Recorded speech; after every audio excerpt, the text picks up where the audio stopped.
কই আপনারা এসেছেন? আরে এই দেখুন, এটাকে কি বলে জানো? ওই লবস্টার না লবস্টার? হ্যাঁ, লবস্টার লবস্টার।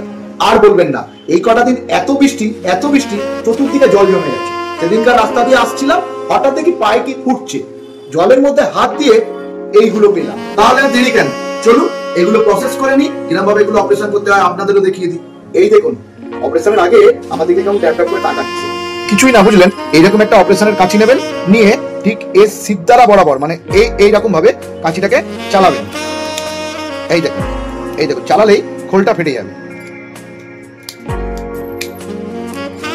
এইভাবে চালাবেন, তারপরে এই খোলটাকে খুলবেন, এইভাবে খুলবেন, খুলে এই ফেলে দিলাম। এই দেখুন বডিটা বেরিয়ে গেছে, এইবার মাথাটা বের করবো। এইভাবে মাথাটাকে খুলে নিতে হবে, মানে খোলগুলো সব খুলে নিতে হবে আর কি। এবার এটা মোটামুটি নাঙ্গা পুঙ্গা হয়ে গেছে। এবার এর পিঠে না এরকম একটা ময়লা আছে, এইটা খেলে প্রচন্ড অ্যালার্জি হয়, এইটাকে ফেলে দেবেন। পুরো এর খোল চামড়া যা ছিল সব ছাড়িয়ে ফেলেছি। দেখুন এটা মোটামুটি ফ্রেশ জলে ধুয়ে ফেলেছি। এবার এটাকে একবার গরম জলে চুবিয়ে নেবো, কারণ এতে প্রচন্ড পরিমাণ বালি থাকে, আর একবার গরম জলে ফ্রেশ করে নেওয়া উচিত। আমি এই গরম জলে চুবিয়ে দিলাম, সবকটাকেই গরম জলে চুবিয়ে দেবো। এবার এতে একটু নুন, সামান্য হলুদ গুঁড়ো আলতো করে মেখে নেব।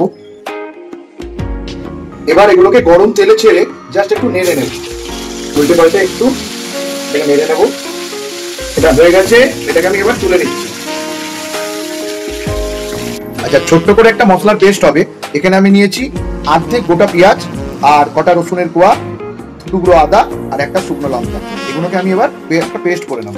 এবার কড়াই আমি নিচ্ছি একটু সরষের তেল। তেলটা গরম হয়ে গেছে, এবার আমি একটু চিনি দিয়ে দিলাম। ফোড়নে দিচ্ছি গোটা গরম মশলা, কুচি কুচি করে কেটে রাখা পেঁয়াজ দিয়ে দিলাম। পেঁয়াজটা হালকা ভেজে নেব।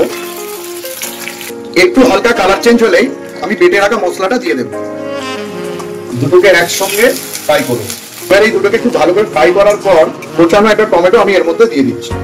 পরিমাণ মতো নুন, হলুদ গুঁড়ো, লঙ্কার গুঁড়ো, এই তিনটাকে নিয়ে একটু কষে নেব।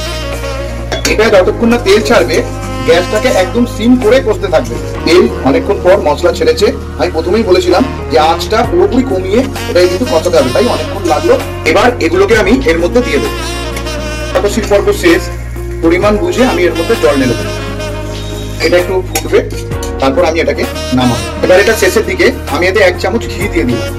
পুরো গরম মশলা দিয়ে দিচ্ছি এই নীলাজ্জ পত্র। এই দেখুন রেডি হয়ে গেছে লবস্টারের ঝাল। না লবস্টার না, লবস্টারের ঝাল। আর এটা ভাত রুটি যা দিয়ে ইচ্ছা তা দিয়ে দিতে পারেন। আর যদি ভালো লাগে তাহলে লাইক, কমেন্ট, শেয়ার।